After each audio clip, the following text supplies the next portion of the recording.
Eu desejo que o culto dessa noite seja uma experiência prazerosa para todos nós. Que a gente possa sair daqui abençoado e que durante a semana a gente sinta a presença de Deus na nossa vida. Esse encontro não vai se repetir do jeito que ele é hoje. Com as mesmas pessoas, no mesmo dia, não vai se repetir. Então é um encontro único, especial. E eu queria parabenizar você por ter separado esse tempo para estar aqui. Separe outros tempos como esse para a gente estar juntos. E eu queria ler com vocês o Salmo de número 1, para a gente meditar um pouquinho nesse salmo, que é tão conhecido, mas tão profundo.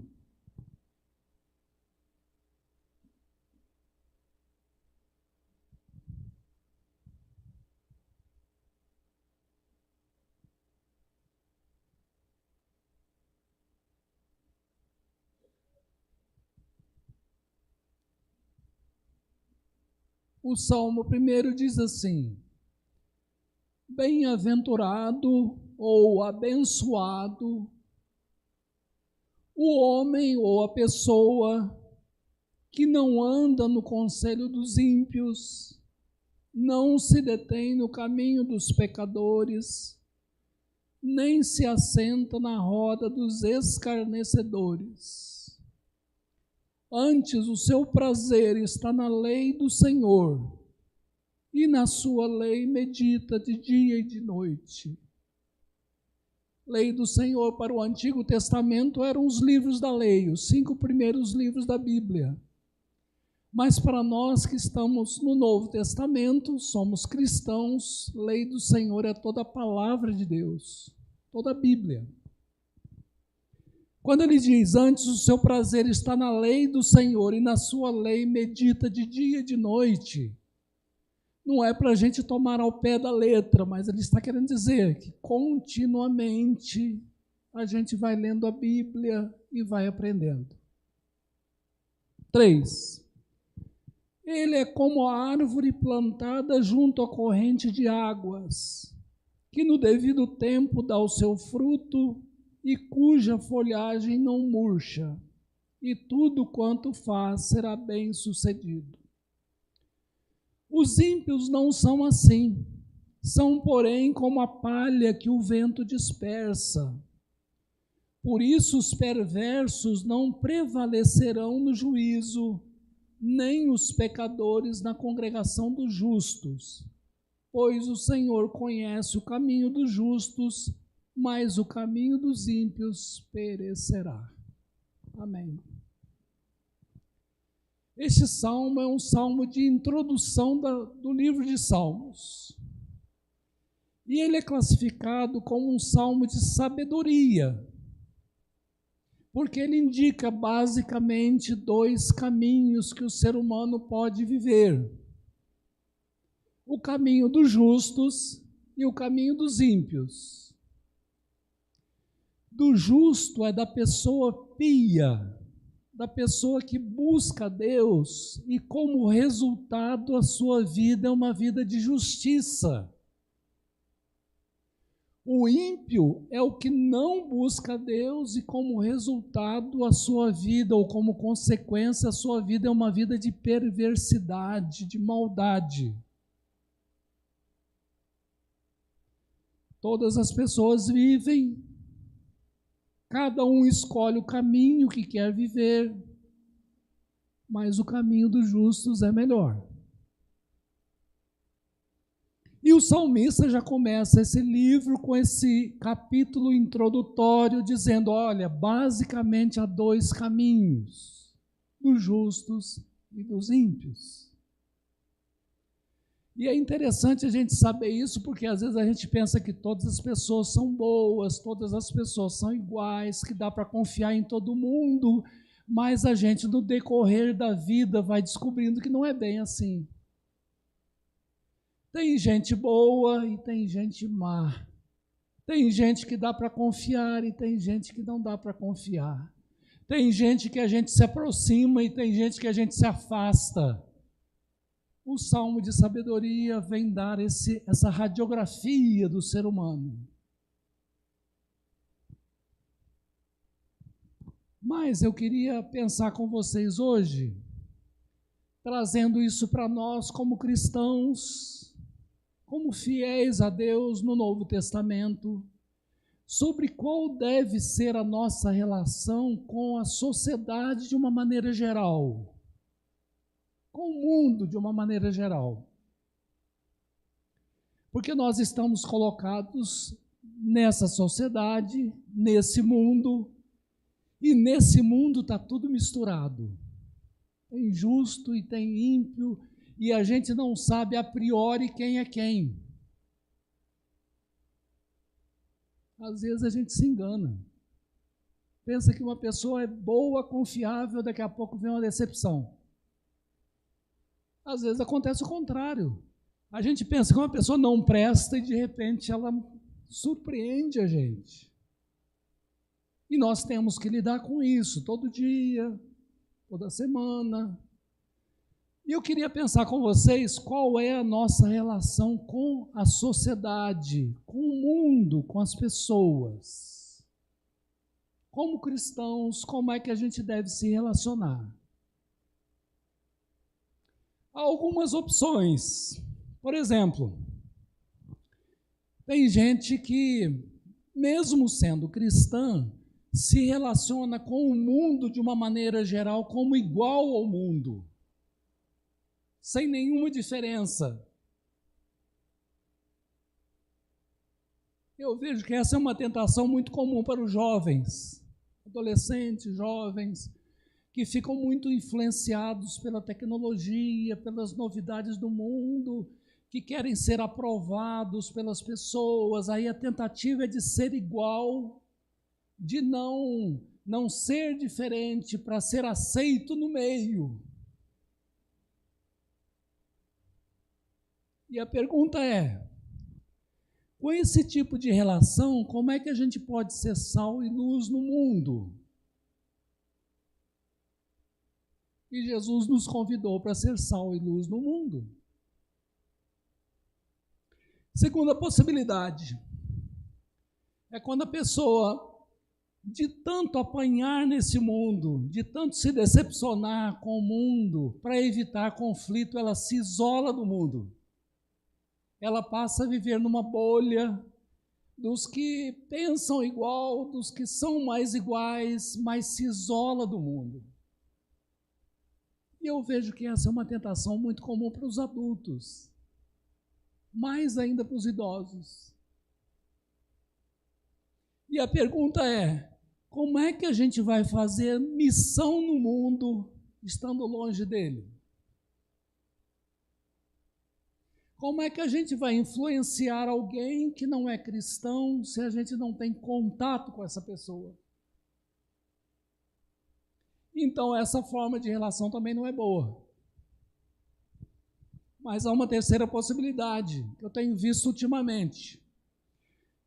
É a pessoa querer impor a sua crença para os outros, mas na base da pressão, na base da imposição.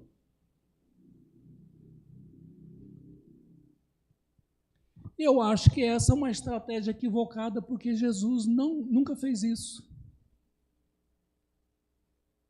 Se fosse para Jesus fazer isso, Jesus teria se candidatado a ser um político romano, e com o poder político romano, ele teria anunciado o seu reino de forma impositiva, até para os judeus. Mas não foi isso que Jesus fez. Jesus agiu de uma forma vulnerável.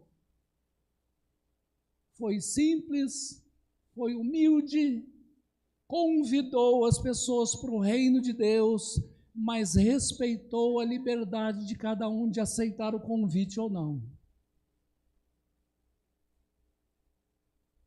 Então, querer impor a nossa crença para quem quer que seja não é uma boa relação com as pessoas. Porque como é que a gente vai levar uma mensagem do Deus de amor sem amor? Como é que a gente vai evangelizar sem dar liberdade para as pessoas dizer sim ou não? Então eu acho que a nossa relação com a sociedade tem que ser diferente disso. Nem ser igual, nem ser isolado, nem tentar impor.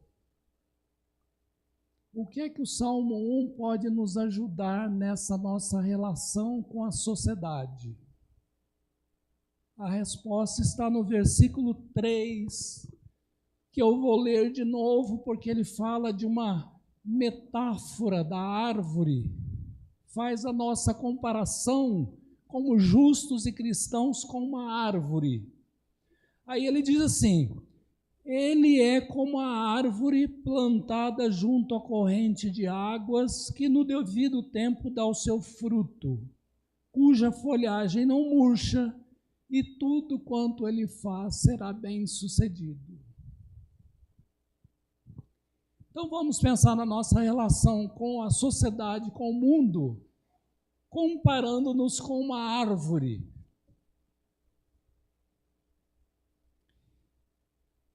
Vamos ver quanto à alimentação da árvore. Ele começa dizendo assim: ele é como uma árvore plantada junto à corrente de águas.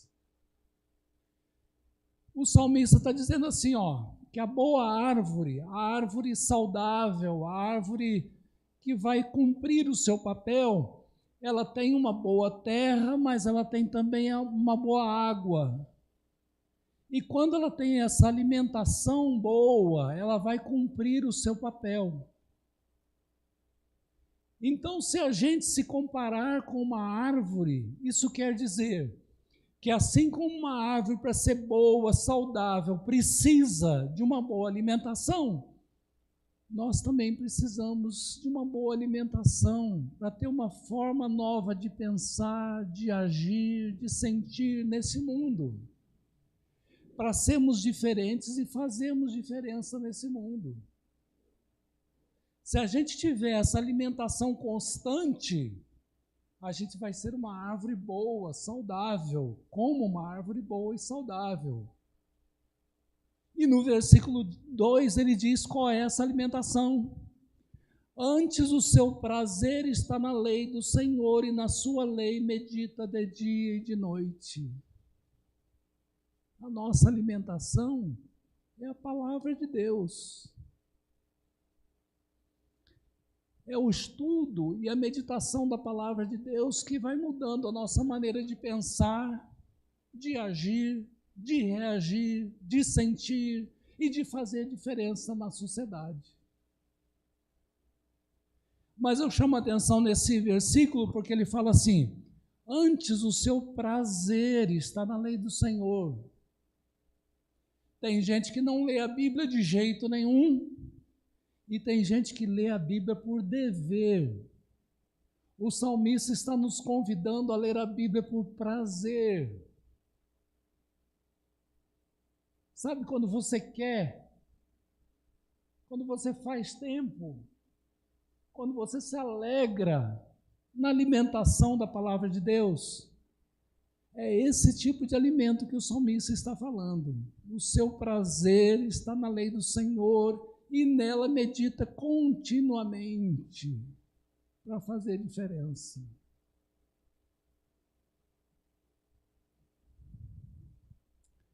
Outra observação: é possível a gente fazer isso em casa sozinho.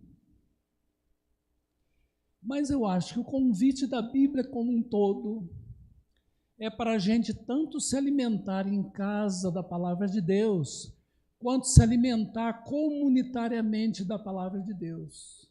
Sabem por quê? É muito mais rico, muito mais interessante quando a gente lê a Bíblia juntos e medita juntos na palavra de Deus. Muito mais. A gente aprende muito mais coisas novas, coisas diferentes, quando tem alguém dando outra opinião diferente da gente. Por isso, eu acho que essa alimentação pede que a gente participe efetivamente de uma igreja e, junto com os irmãos, se alimente da palavra. porque isso vai fazer a gente diferente.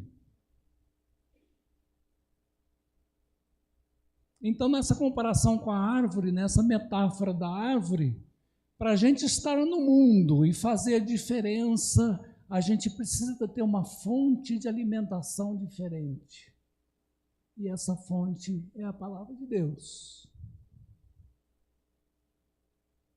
E eu queria convidar a cada um para que tenhamos um programa de estudo da palavra de Deus, dentro da possibilidade de cada um, mas que a gente priorize esse alimento, porque é esse alimento que vai fazer a gente pensar diferente e agir diferente no mundo transtornado, no mundo caído. A gente precisa de ter uma boa alimentação para estar saudável nesse mundo. Segundo aspecto da metáfora da árvore é quanto a folhas e frutos. Ele diz aqui no versículo 3 que ele é como árvore plantada junto à corrente de águas, que no devido tempo dá o seu fruto e cuja folhagem não murcha. Então ele está pensando numa árvore que tem boa terra, que tem constante água, que é saudável, que é bonita, tem a folhagem sempre verde, sempre viva, e que no devido tempo dá o seu fruto. Transportando isso para nós, isso significa o seguinte: quando a gente se alimenta constantemente da palavra de Deus, primeiro a gente vai ter uma vida bonita, que encanta as pessoas, e a gente vai produzir um fruto que abençoa as pessoas, que mostra que tipo de árvore somos nós.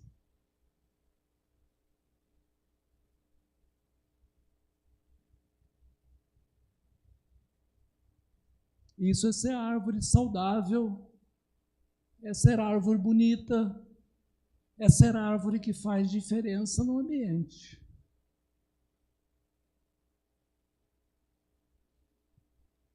Quando tem uma árvore frutífera, geralmente os pássaros vêm e se alimentam daquele fruto. Isso significa que aquela árvore está ali para abençoar outros seres.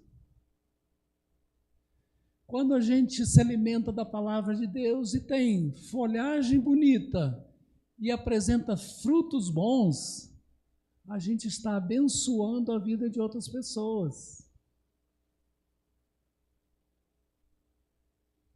Eu vejo o problema de muitas pessoas reclamando dos outros ou tentando fazer com que os outros ajam dessa ou daquela maneira, mas se isentam da sua presença na sociedade para abençoar outras pessoas.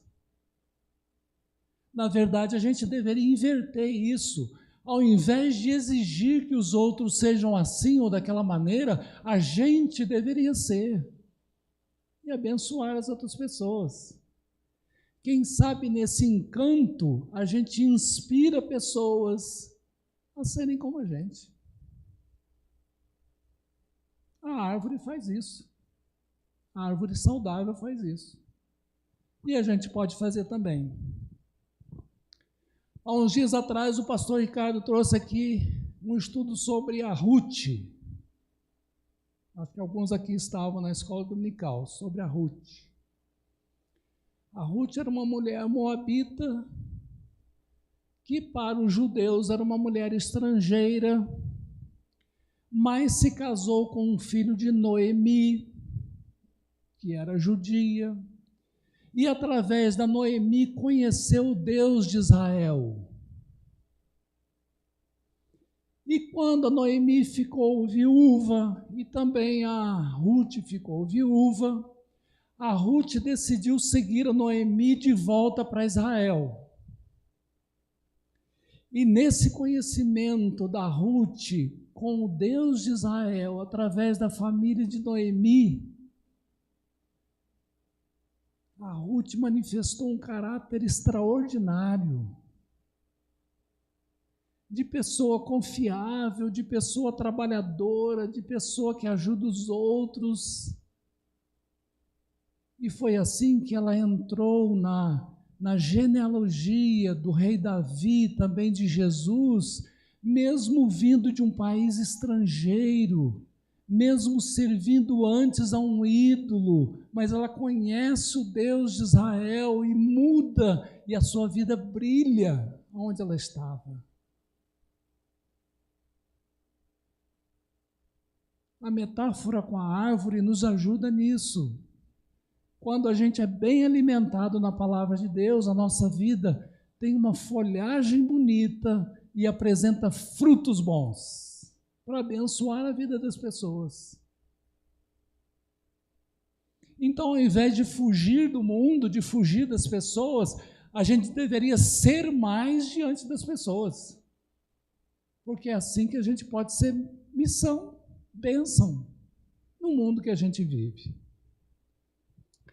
E, finalmente, no final do versículo 3, ele diz assim: e tudo quanto ele faz será bem sucedido. Então, a comparação do cristão com a árvore tem que pensar também no sucesso da vida.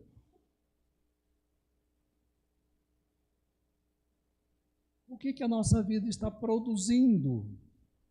Qual é a história da nossa vida? Assim como a árvore traz vários benefícios ao meio ambiente, o cristão também pode trazer vários benefícios ao meio ambiente, à vida, às pessoas, à terra. E não apenas como um religioso, não apenas como um frequentador de igreja, ou não apenas com um ministério dentro da igreja, embora isso também seja importante, mas em qualquer profissão que ele tiver, em qualquer lugar que ele estiver, ele pode ter uma vida bem-sucedida, porque é alimentado pela palavra de Deus e abençoado pela presença de Deus. Há pouco tempo eu fiquei sabendo que a temperatura na rua Rio de Janeiro, aqui da nossa cidade, é maior do que a temperatura na rua São Paulo. Porque a rua Rio de Janeiro quase não tem árvore e a rua São Paulo é cheia de árvore. A presença de árvores diminui até a temperatura, torna o clima mais ameno. E agora eu estou vendo um reflorestamento na rua Rio de Janeiro. Já tem umas árvores desse tamanho assim, bastante árvores na rua Rio de Janeiro, e daqui a alguns anos, eu creio que nós vamos ter várias árvores grandes na rua Rio de Janeiro com a temperatura mais amena. E as árvores, se bem cuidadas, vão atingir o seu propósito, o seu sucesso ali na rua Rio de Janeiro. Pois bem, meus irmãos, quando a gente se alimenta da palavra de Deus e a gente tem uma vida diferente no mundo que a gente está, a gente geralmente tem uma vida bem-sucedida em tudo que a gente põe a mão, porque há princípios dirigindo a vida da gente, e esses princípios tornam a nossa vida diferente. Não diferente para ser chato, mas diferente para ser exemplo. Não diferente para ser eliminado, mas diferente para inspirar. Eu fiquei pensando no governador José, que foi um judeu e foi lá para a terra do Egito, e lá ele se tornou governador. E Gênesis 39, 5 diz assim, que Deus abençoou a terra do Egito por causa de José. Mais especificamente por causa da presença de Deus na vida de José. Então, olha só, alguém crente em Deus, nutrido pela palavra de Deus, que tinha uma vida bonita, abençoa a sociedade em que estava com o seu dom, por causa da presença de Deus. Eu acho que é assim que a gente deve pensar e agir também. Nem ser igual do mundo para não fazer diferença nesse mundo, e nem fugir do mundo para tentar ser diferente longe do mundo, mas presentes no mundo, alimentados pela palavra de Deus, tendo uma vida bonita, bem-sucedida, cumprindo a missão que Deus quer de cada um de nós. Eu acho que é isso que o salmista tinha em mente quando falava dos justos e dos ímpios. E ele diz, no versículo 3, essa metáfora da árvore. E para terminar, eu queria chamar a atenção de mais uma coisa, mais um detalhe desse capítulo, ou desse versículo. Ele não diz que ele será como a árvore, como se fosse uma promessa para o futuro. Ele diz, ele é como uma árvore, presente. E no final do versículo ele fala, e tudo quanto ele faz será bem sucedido. Conclusão desse versículo. Primeiro, que se a gente se alimenta da palavra de Deus, a gente já é como uma árvore. A gente não vai ser, a gente já é. Segundo, o ser vem antes do que o fazer.